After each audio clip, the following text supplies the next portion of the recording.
Welcome to మనా TV news. బులెటిన్ల ముందుగా headlines. Bharat EU మధ్య కుదిరిన ట్రేడ్ డీల్, మోడీ ప్రకటన.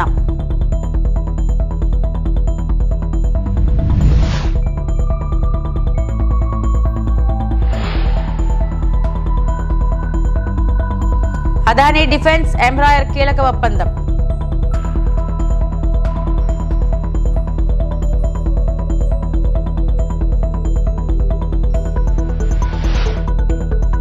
మేడారంలో న్యూజిలాండ్ ప్రతినిధుల సందడి.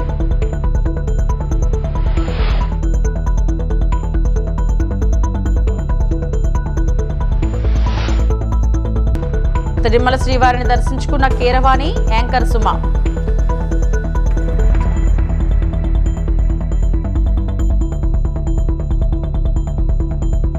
భారత్ ఐరోపా సమాఖ్య EU మధ్య స్వేచ్ఛ వాణిజ్య ఒప్పందం కుదిరినట్లు ప్రధాని నరేంద్ర మోడీ వెల్లడించారు. నిన్న భారత్ EU మధ్య FA కుదిరింది. ప్రపంచవ్యాప్తంగా ప్రజలు దీనిని మదర్ ఆఫ్ ఆల్ డీల్ గా చర్చించుకుంటున్నారు అని పేర్కొన్నారు. మంగళవారం గోవాలో ఇండియా ఎనర్జీ వీక్ 2026ను వర్చువల్ గా ప్రారంభించిన సందర్భంగా ట్రేడ్ డీల్ గురించి మాట్లాడారు. ఈ ఒప్పందంతో భారత్ ఐరోపా ప్రజలకు అద్భుతమైన అవకాశాలను అందిస్తుంది. ప్రపంచంలోనే పెద్ద ఆర్థిక వ్యవస్థల మధ్య సమన్వయానికి నిదర్శనం. ప్రపంచ జీడీపీలో ఇండియా EU ఉమ్మడి వాటా 25%. ప్రపంచ వాణిజ్యంలో ఇది 3వ వంతుకు సమానం. ఈ డీల్ ఇరు వర్గాల మధ్య వాణిజ్యాన్ని పెంపొందించడమే కాకుండా ప్రజాస్వామ్యం, చట్టబద్ధ పాలనమైన మన నిబద్ధతలను బలోపేతం చేస్తుందని మోడీ వెల్లడించారు. ఈ ప్రకటన అనంతరం హైదరాబాద్ హౌస్లో మోడీ యూరోపియన్ కౌన్సిల్ అధ్యక్షుడు ఆంటోనియా కోసా, ఐరోపా కమిషన్ అధ్యక్షురాలు ఉర్సులా వార్డెన్ లేయన్ సమావేశమయ్యారు. వారు ఇండియా EU శిఖరాగ్ర సదస్సులో పాల్గొన్నారు. मैं एक बड़े डेवलपमेंट की चर्चा करना चाहूंगा. कल ही भारत और यूरोपियन यूनियन के बीच एक बहुत बड़ा एग्रीमेंट हुआ है.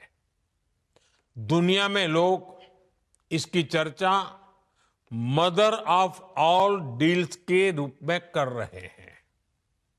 ये समझौता भारत के 140 करोड़ लोगों और यूरोपीय देशों के करोड़ों लोगों के लिए बहुत बड़े अवसर लेकर आया है.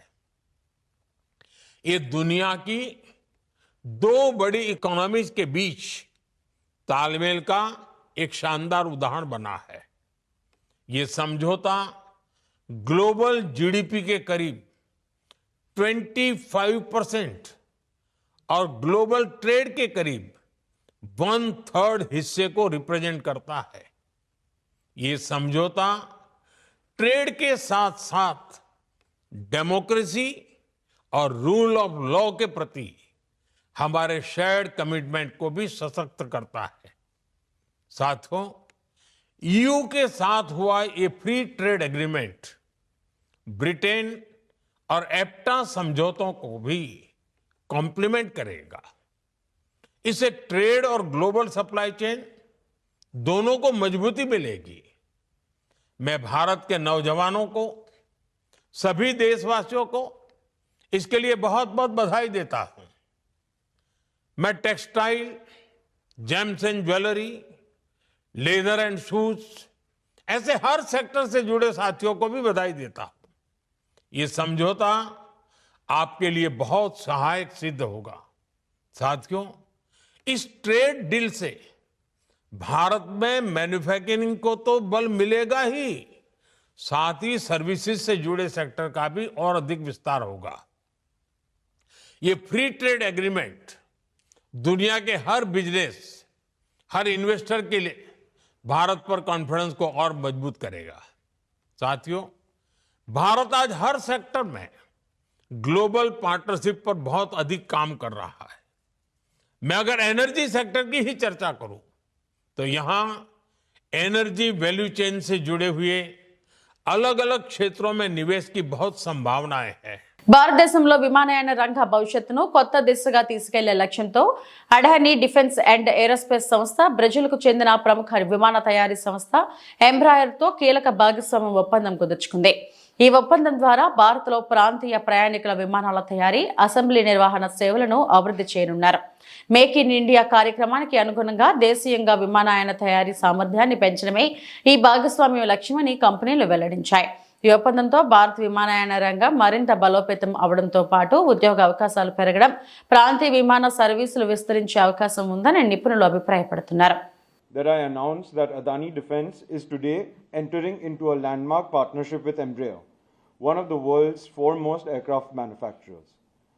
Together, we will establish a regional aircraft manufacturing facility in India and a one-of-its-kind aviation ecosystem, a project that will redefine the future of aviation in our country. This partnership is more than just a business agreement. It is a vision taking flight. It represents India's determination to build world-class aviation capabilities on our own soil, aligned with the national mission of Atmanirbhar Bharat. Under the visionary leadership of Honorable Prime Minister Shri Narendra Modi, India has embraced bold reforms and ambitious initiatives. India is the fastest growing aviation market, yet millions in Tier 2 and Tier 3 cities remain underserved. Regional aviation is the bridge that will connect these communities to opportunity. With this facility, we will produce aircraft designed for shorter routes, making flying accessible, affordable, and reliable for millions of new passengers. These aircraft will ensure that no part of India is too distant to be reached and no dream too far to be pursued. The Adani Group brings India's entrepreneurial spirit, industrial scale, and commitment to innovation. And Embraer brings decades of experience in regional aviation, proven technology, and a global reputation for excellence. Parliament committee workshop ప్రారంభోత్సవ కార్యక్రమంలో జాతీయ ప్రధాన కార్యదర్శి నారా లోకేష్ పాల్గొన్నారు. ఈ సందర్భంగా ఆయన మాట్లాడుతూ ప్రజా సమస్యలపై లోతైన చర్చలు జరిపి సమర్థవంతమైన విధానాలు రూపొందించాల్సిన అవసరం ఉందని అన్నారు. వర్క్షాప్ ద్వారా సభ్యులకు అవగాహన పెరిగి పార్లమెంటరీ వ్యవస్థ మరింత బలోపేతం అవుతుందని ఆయన పేర్కొన్నారు. వేదిక ముందున్న పెద్దలందరూ తెలుసు, పాలిట్ బ్యూరో సభ్యులు ఉన్నారు. అనేకసార్లు పాలిట్ బ్యూరోలో కూడా పార్టీలో సంస్కరణలు తీసుకురావాలని నేను మాడటం కూడా జరిగింది. ప్రతి పార్టీ పదవికి టర్మ్ లిమిట్ ఉండాలని నేను ప్రతిపాదిస్తాం కూడా జరిగింది. అది నాకు కూడా వర్తిస్తుంది. అందరికీ టర్మ్ లిమిట్ ఉండాలి. ఒక వ్యక్తి ఒకే పదవిలో 2 టర్మ్ల కన్నా ఎక్కువ ఉండకూడదు. అతను ప్రమోట్ అవ్వాలి. సామాన్య గ్రామ పార్టీ అధ్యక్షుడు ఎందుకు పాలిట్ బ్యూరో వరకు రాకూడదని నేను పాలిట్ బ్యూరోలో కూడా మారటం జరిగింది. ఇది మన పార్టీ, ఇది మన కుటుంబం. మనం అనుకున్న అన్నీ ఒకే రోజు అవ్వవు. మీరందరూ అనుకోవచ్చు, లోకేష్ అనుకుంటే ఎంతసేపు అయిపోతుంది కదా అని. నేను పోరాడా. జిల్లా పార్టీ కమిటీ నుంచి పార్లమెంట్ పార్టీ కమిటీ తీసుకొచ్చేదానికి నాకు 18 నెలలు పోరాటం పట్టింది. 18 నెలలు పోరాడా. పాలిట్ బ్యూరోలో పోరాడా. ఒక్కసారి తిరస్కరించారు, మళ్ళీ అడిగా. ఇది మీ అందరికి ఎందుకు చెప్తున్నానంటే, కొంతమంది నాకు చెప్తున్నారు, అన్నా ఇది అనుకున్నాయి చెప్పాను పని అవ్వలేదని. నమ్మకం దానికోసం 1 కాదు 2 కాదు 100 సార్లైనా మనందరం కలిసికట్టుగా పోరాడాలి. ఇది మన పార్టీ, ఇది మన కుటుంబం. మొన్న జరిగిన మహానాడులో చాలా స్పష్టంగా 6 శాసనాలకి మనం తీర్మానం చేశాం. దాంట్లో మొదటి శాసనం కార్యకర్తలే అధినేత. మళ్ళీ రిపీట్ చేస్తున్నా, కార్యకర్తలే. ఇది నేను ఎందుకు చెప్తున్నానంటే, ఒక కార్యకర్త వస్తే గౌరవంగా పలకరించాలి, మాట్లాడాలి, సమస్యలు తెలుసుకోవాలి. అన్ని సమస్యలు మనం పరిష్కరించగలుగుతామని నేను చెప్పట్లేదు. మనం అనుకున్న అన్ని కోరికలు దేవుడు కూడా తీర్చలేడు కదబ్బా. మనం దేవుళ్ళు కాదు, మన మనుషులమే. కానీ ఆప్యాయంగా పలకరించాలి. ఆఫీస్కి వచ్చిన 2 నిమిషాలు కూర్చోబెట్టాలి, మాట్లాడాలి, గౌరవించాలి. రేవంత్ రెడ్డి తరహాలోనే తెలంగాణ జాగృతి అధ్యక్షురాలు కవిత మాట్లాడుతున్నారని బీఆర్ఎస్ మహిళా నేతలు అన్నారు. రేవంత్ రెడ్డి కుంభకోణాలను బయటపెట్టిన వెంటనే కవిత బీఆర్ఎస్ నేతలపై విమర్శలు చేస్తున్నారని తులా ఉమా అన్నారు. పార్టీలో ఉన్నప్పుడు పదవులు అనుభవించి బయటకు వెళ్లగానే ఇష్టం వచ్చినట్లు మాట్లాడుతున్నారని మండిపడ్డారు. అధికార పార్టీకి ఉపయోగపడేలా చేస్తున్న అన్యాయాలను సమర్థించేలా కవిత మాట్లాడుతున్నారని ప్రజలు భావిస్తున్నారని తులా ఉమా అన్నారు. ఇవాళ బీఆర్ఎస్ పార్టీ ఎక్కడ ప్రశ్నిస్తే, ఎక్కడ నిలదీస్తే, ఎక్కడ ప్రజల పక్షాన గొంతు విప్పి మాట్లాడితే, ప్రజలకు ఎక్కడ అన్యాయం జరిగితే ఆ అన్యాయాన్ని లేవనెత్తినప్పుడు కవిత గారు ప్రెస్ మీట్ పెడుతున్నారు. మొన్నటికి మొన్న మీరు చూశారు, సింగరేణి పైన ఆ సింగరేణిలో జరిగినటువంటి అవినీతి ఆరోపణలు, అక్కడ జరిగినటువంటి టెండర్లు, వాటిపైన చాలా వివరంగా హరీష్ అన్న మాట్లాడినాక వెంటనే ఒకవైపు ప్రభుత్వం రేవంత్ రెడ్డి వెంటనే నోటీసులు ఇచ్చి విచారణకు కాల్ఫర్ చేయడం, ఆ తర్వాత వెంటనే కవిత గారు ప్రెస్ మీట్ పెట్టడం. అంటే కవిత గారికి లగిచెర్ల సంఘటన గుర్తొస్తలేదు, ఇక్కడ రేవంత్ రెడ్డి హైదరాబాదులో పేదోళ్ళ ఇండ్లు కూల్చినప్పుడు అప్పుడు మరి నోరు విప్పట్లేదు. ఇవాళ రేవంత్ రెడ్డి చాలా హామీలు ఇచ్చారు, 6 గ్యారెంటీలు కానీ 420 హామీలు, అందులో ఇప్పటి వరకు ఒకటి కూడా అమలు చేయలేదు. మరి ఆ ప్రభుత్వం చేసినటువంటి హామీలు ఏవైతే ఉన్నాయో ఆ ప్రభుత్వంలో అమలు కానటువంటి అంశాలపైన ఎప్పుడు మాట్లాడారు. కానీ బీఆర్ఎస్నే టార్గెట్ చేస్తూ బీఆర్ఎస్నే దోషిగా నిలబెట్టేటువంటి ఒక ప్రయత్నం మరి ఏం ఆశించి ఏ ఉద్దేశంతో చేస్తున్నారో కవిత గారు చెప్పాలి. ఇవాళ తెలంగాణలో ఉన్నటువంటి ఆడబిడ్డలందరూ 4.5 కోట్ల ప్రజలు కేసీఆర్ గారిని బాపుగా సంబోధిస్తున్నారు. తెలంగాణ ప్రజలందరూ కేసీఆర్ గారిని ఒక ఉద్యమ నాయకుడిగా ప్రజల గుండెల్లో పెట్టుకొని కాపాడుకుంటున్నారు. కానీ అదే కేసీఆర్ గారిని దోషిగా నిలబెట్టాలనేటువంటి ఒక బిడ్డగా మీరు చేస్తున్నటువంటి ప్రయత్నం ఏదైతే, తప్పుడు ప్రచారం ఏదైతే ఉందో అది ఖచ్చితంగా తెలంగాణ ప్రజలు చూస్తున్నారు, గమనిస్తున్నారు. ములుగు జిల్లా మేడారం జాతరలో న్యూజిలాండ్ దేశస్థులు సందడి చేశారు. వనదేవతలను దర్శించుకుని పూజలు చేశారు. తెలంగాణ న్యూజిలాండ్ సాంస్కృతిక మార్పిడి కార్యక్రమంలో భాగంగా మంత్రి సీతక్క ప్రత్యేక చొరవతో మా ఊరి తెగ ప్రతినిధులు మేడారం జాతరను సందర్శించారు. గద్దెల ప్రాంగణంలో వారి సాంప్రదాయ నృత్యమైన హాకాను ప్రదర్శించి ఆకట్టుకున్నారు. కళాకారులతో కలిసి మంత్రి సీతక్క నృత్యం చేశారు.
తిరుమల శ్రీవారిని పలువురు ప్రముఖులు దర్శించుకున్నారు. మంగళవారం వీఐపీ ప్రారంభ విరామ దర్శన సమయంలో ప్రముఖ సంగీత దర్శకులు ఎంఎం కీరవాణి, ఎంఎం శ్రీలేఖ, గాయకుడు కాలభైరవ, యాంకర్ సుమ, రాజీవ్ కనకాల వేరువేరుగా శ్రీవారి సేవలో పాల్గొన్నారు. టీటీడీ అధికారులు వారికి స్వాగతం పలికి దర్శన ఏర్పాట్లు చేశారు. దర్శనానంతరం రంగనాయకుల మండపంలో పండితులు వారికి ఆశీర్వచనం చేసి స్వామివారి తీర్థ ప్రసాదాలను అందజేశారు.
రోడ్డు భద్రతపై ఇక్కడి నుంచి నిబంధనలు కఠినంగా అమలు చేయబోతున్నామని అనంతపురం జిల్లా ఎస్పీ జగదీష్ తెలిపారు. ప్రమాదరహిత అనంతపురపు అనే నినాదంతో రోడ్డు సేఫ్టీ మిషన్ కార్యక్రమాన్ని ప్రారంభించారు. జిల్లా పోలీస్ కార్యాలయంలో జరిగిన ఈ కార్యక్రమంలో పోలీస్, రవాణా, వివిధ విభాగాల వారు హాజరయ్యారు. ఫిబ్రవరి 1వ తేదీ నుంచి హెల్మెట్ లేకుంటే పెట్రోల్ వేయకూడదన్న నిబంధన తీసుకొస్తున్నామని చెప్పారు.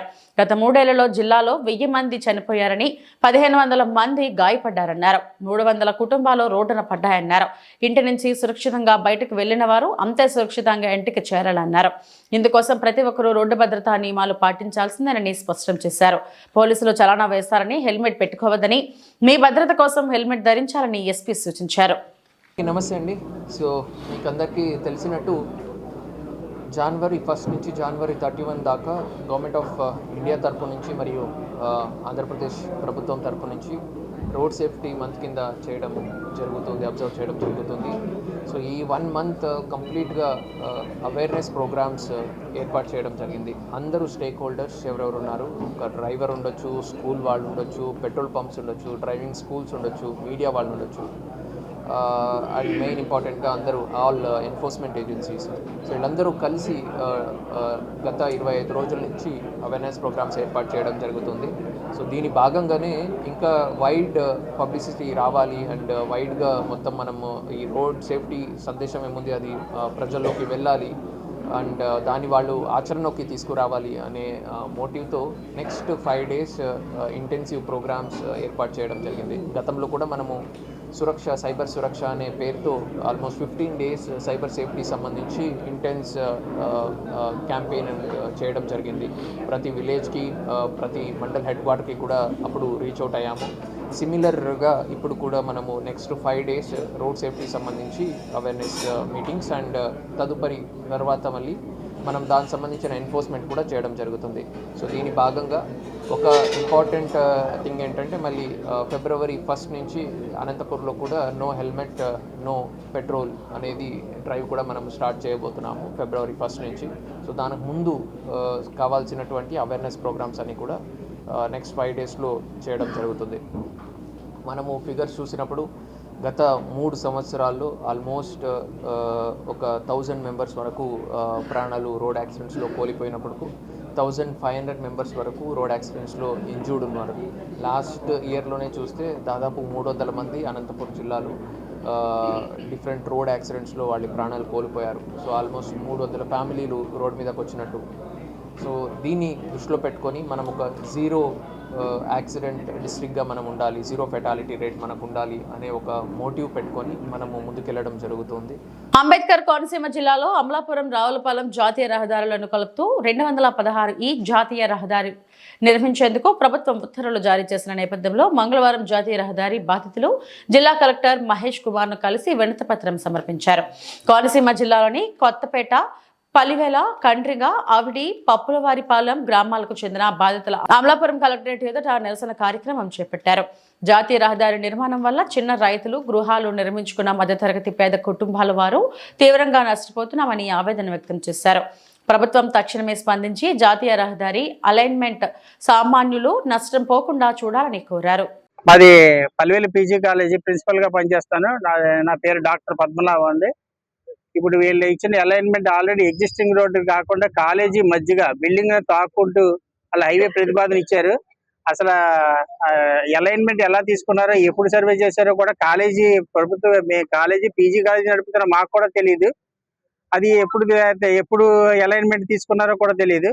అది దీంట్లో అందుబాటులో ఉన్న అలైన్మెంట్ చూసిన దాని ప్రకారం అది ఏమైందంటే బిల్డింగ్ కాలేజీని తాకుతూ హైవే ప్రతిపాదన ఏంటి, పక్కన రోడ్డు ఒక 150 అడుగులు ఖాళీ స్థలం ఉందంటే రోడ్డు ఎగ్జిస్టింగ్ రోడ్డు ఆనుకుని 150 అడుగులు లోపలికి వచ్చి బిల్డింగ్ వెనకాల నుంచి కాలేజీ మధ్యలో చేశారండి. ఈ అలైన్మెంట్ కనుక స్థిరపడితే కనుక 7 చుట్టుపక్కల మండలాల్లో ఉన్న ఏకైక పీజీ కాలేజీ అండి. ఆ పీజీ కాలేజీ నిర్వహించే అవకాశమే లేదండి. ఆ పీజీ కాలేజీ మూతపడే అవకాశం ఉంది.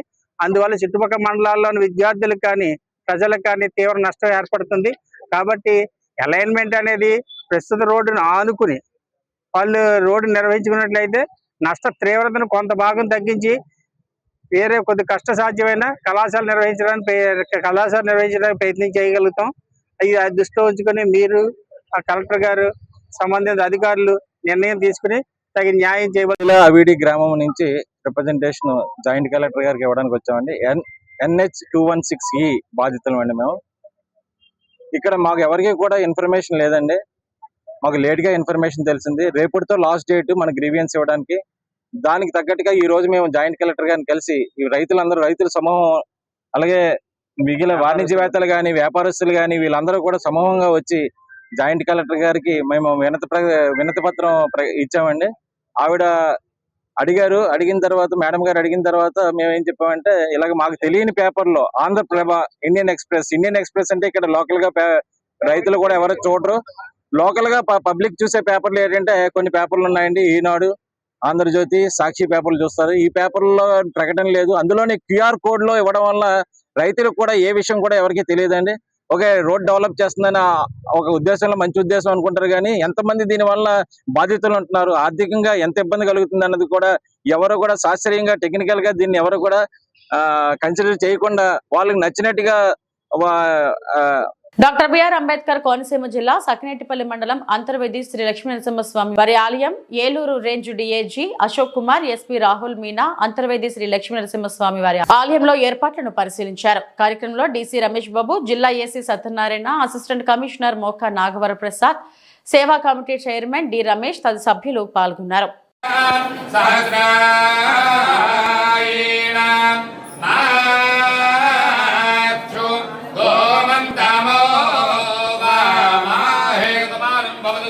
పురుషేంద్రియ ఆయుష్యేంద్రియే ప్రతిష్ఠ సహస్రాయణ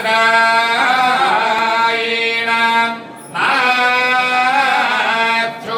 గోమంతమో వామాహేతమానం భవతి సాయ పురుషేంద్రియ ఆయుష్యేంద్రియే ప్రతిష్ఠతే. అంబేద్కర్ కోనసీమ జిల్లా Amalapuram united forum of bank unions పిలుపు మేరకు Amaravati circle convener comrade L Chandrasekhar ఆధ్వర్యంలో దేశవ్యాప్తంగా జరుగుతున్న 8 లక్షల బ్యాంకు ఉద్యోగుల సమ్మెలో పాల్గొనున్నారు. దీనిలో భాగంగా అన్ని ప్రభుత్వ రంగ బ్యాంకులు వారి యూనియన్ సంఘములు ఆధ్వర్యంలో బ్యాంకు ఉద్యోగుల సమస్యలను పరిష్కరించాలని డిమాండ్ చేస్తూ ర్యాలీ, నిరసన కార్యక్రమం నిర్వహించారు. ప్రధాన డిమాండ్ వారానికి 5 రోజుల పని దినాలు అంటూ ఉద్యోగులు స్లోగన్స్, బ్యానర్లు, ప్లకార్డులతో నిరసన వ్యక్తం చేశారు. సార్, నా పేరు శ్రీనివాసరావు. నేను Konaseema bank employees coordination committee secretary Konaseema. Sir, ఈరోజు EFBU పిలుపు మేరకు 5 డే బ్యాంకింగ్ డిమాండ్స్తో మేము స్ట్రైక్ చేయడం జరుగుతుందండి. మా డిమాండ్ అలా ఒకటే, 5 రోజులు పనిదినాలు కావాలి అన్న డిమాండ్ మాత్రమే మేము ఎదురుకెళ్తున్నాం. ముఖ్యంగా మేము అనుకునేది ఏంటంటే ఐబీఐ ఆల్రెడీ ఒప్పుకున్నారు 5 డే బ్యాంకింగ్ ఇస్తామని చెప్పి. గవర్నమెంటే దీన్ని ఇంకా అలా వాయిదాలు వేసుకుంటూ వస్తుంది. మేము అడిగేది ఒకటే, ఏమిటంటే బ్యాంకుల్లో పని ఒత్తిడి ఎక్కువైపోయింది, రిక్రూట్మెంట్ లేదు. రిక్రూట్మెంట్ అడుగుతుంటే ప్రభుత్వం రిక్రూట్మెంట్ ఇవ్వట్లేదు. ఏ క్యాడర్లో కూడా రిక్రూట్మెంట్ ఆపేశారు. దాని విషయం అయ్యి ఏదైతే స్టాఫ్కి పని ఒత్తిడి పెరుగుతున్న కారణంగానే మేము ఈ 5 డే బ్యాంక్ డిమాండ్ చేస్తున్నాం. 2 days కాస్త రెస్ట్లో ఉంటే ఇంకా మెరుగైన ఫలితాలు కస్టమర్కి ఇవ్వాలన్న ఉద్దేశంతో మేము 5 డే బ్యాంక్ అడుగుతున్నామండి. దానికి ప్రభుత్వాలు కూడా ముందుకు రావట్లేదు. మా డిమాండ్ వల్ల 5 డే బ్యాంకింగ్ దాన్ని మేము ఎట్టి పరిస్థితుల్లో సాధించుకుంటామని కోరుతున్నాం. మీడియా మిత్రులకు కూడా అందరికీ నమస్కారం అండి. Thank you very much. ఈరోజు ఇండియా అంతా కూడా స్ట్రైక్ చేయడం జరుగుతుంది. 5 డే బ్యాంకింగ్ అన్నది మిగతా దేశాల్లో ఇంప్లిమెంట్ చేశారు. మన ఇండియాలో కూడా ఎల్ఐసి సెక్టర్ అవ్వనివ్వండి, ఆర్బీఐ దగ్గర నుంచి సిబిఐ దగ్గర అందరికీ కూడా ఇంప్లిమెంట్ చేసుకున్నారు. అందుకన్నా ముఖ్యంగా ఇంపార్టెంట్ ఏంటంటే రోజుకి బ్యాంకుల్లో రిక్రూట్మెంట్ లేని సందర్భాన రిక్రూట్మెంట్ చేయకపోవడంలో అన్ని క్యాడర్లోని కూడా పని ఒత్తిడి పెరగడంతో ఎంప్లాయీస్ యొక్క అవుట్కమ్ వాళ్ళ యొక్క ఎఫిషియన్సీ పడిపోయే అవకాశాలు ఉన్నాయి. కుటుంబాలకి సరైన టైం వచ్చిన పరిస్థితుల్లో కుటుంబ వ్యవస్థ దెబ్బతినడే కాకుండా వీళ్ళ ఆరోగ్యం ఇచ్చా కూడా ఎంప్లాయీస్ అనారోగ్య పాలవుతున్నారు. మిగతా బ్యాంకులకి మిగతా ఆర్గనైజేషన్ ఇచ్చిన సందర్భాన్ని మనకి కూడా బ్యాంకులకి స్టేట్ ఆల్ బ్యాంక్స్కి కూడా 5 డే బ్యాంకింగ్ ఇవ్వాలని, దీని వలన ఎంప్లాయీస్లో ఆరోగ్యం స్టాండర్డ్ పెరగడమే కాకుండా వాళ్ళు మరింత నైపుణ్యంగా మరింత బాగా చేయగలుగుతారని కస్టమర్ సర్వీస్ ఉద్దేశంతో ఉండడం జరుగుతుంది. అయితే ఎప్పటికప్పుడు గవర్నమెంట్ ఇస్తాము చూస్తాము ఉంటుందని తప్పించి ఎక్కడా కూడా ఇన్సూరెన్స్ ఇవ్వకపోవడంతో తప్పనిసరి పరిస్థితుల్లో కస్టమర్కి ఇబ్బంది పడకూడదని చేయకూడదనే ఉద్దేశంతో చాలా సంవత్సరాల నుంచి దీన్ని పోస్ట్పోన్ చేయడం జరిగింది స్ట్రైక్ని. కానీ తప్పనిసరి చేయడం జరుగుతుంది. దీన్ని ఏపీ తరఫున కస్టమర్ అందరినీ కూడా మమ్మల్ని సపోర్ట్ చేయమని, ముఖ్యంగా 5 డే బ్యాంకింగ్ కాకుండా బ్యాంకులు రిక్రూట్మెంట్ ఏ క్యాడర్లోని కూడా తగినంతగా జరగకపోవడం, రిటైర్మెంట్లు అవుతున్నాయి కానీ ఆ క్యాడర్కి తగినంత రిక్రూట్మెంట్ లేకపోవడంతో వాళ్ళ సర్వీస్ ఇవ్వడంలో కూడా రష్ జరుగుతుంది. దీని యొక్క క్వాలిటీ కూడా పడిపోతుంది. దీనికి డిమాండ్ చేయడం కూడా జరిగింది. రిక్రూట్మెంట్ మరి గార్డ్స్ అవనివ్వండి, సబార్డినేట్ స్టాఫ్ అవ్వండి, క్లరికల్ క్యాడర్ ఆఫీసర్స్ అన్ని క్యాడర్లోని కూడా రిక్రూట్మెంట్ అడిగాం. దాన్ని మీ అందరూ కూడా సపోర్ట్ చేస్తారని, నేను మరో విధంగా భావించకుండా మీ అందరి యొక్క సపోర్ట్తో బ్యాంకింగ్ ఇండస్ట్రీ ఏదైతే నేషనల్ వెళ్ళిన తర్వాత ఈ స్థాయికి వేళ ఇండిపెండెన్స్ అయిన తర్వాత ఎంతో ఈ బ్యాంకింగ్ ఇండస్ట్రీ సపోర్ట్ చేయడం ద్వారా వరల్డ్లో ఎన్నో గ్లోబల్ ఇష్యూస్ వచ్చినప్పటికి కూడా ఇండియాలో మాత్రం ఏ విధమైన ఇబ్బంది జరగకుండా బ్యాంకింగ్ రంగం నిలబడింది. గవర్నమెంట్ కూడా వెన్నుముక నిలబడి ఈవేళ దేశాభివృద్ధికి ఎంతో తోడ్పడుతూ ఉంది. మీ అందరి సహకారంతో మరింత బాగా జరుగుతుందని, ముందు మీకు మంచి సేవలు అందించాలని మీ అందరూ సహకరిస్తారని కోరుకుంటూ ఇంత మంచి అవకాశం ఇచ్చిన మీ అందరూ కూడా ధన్యవాదాలు. ఇవి ఇప్పటివరకు నా బులెటిన్ అప్డేట్స్.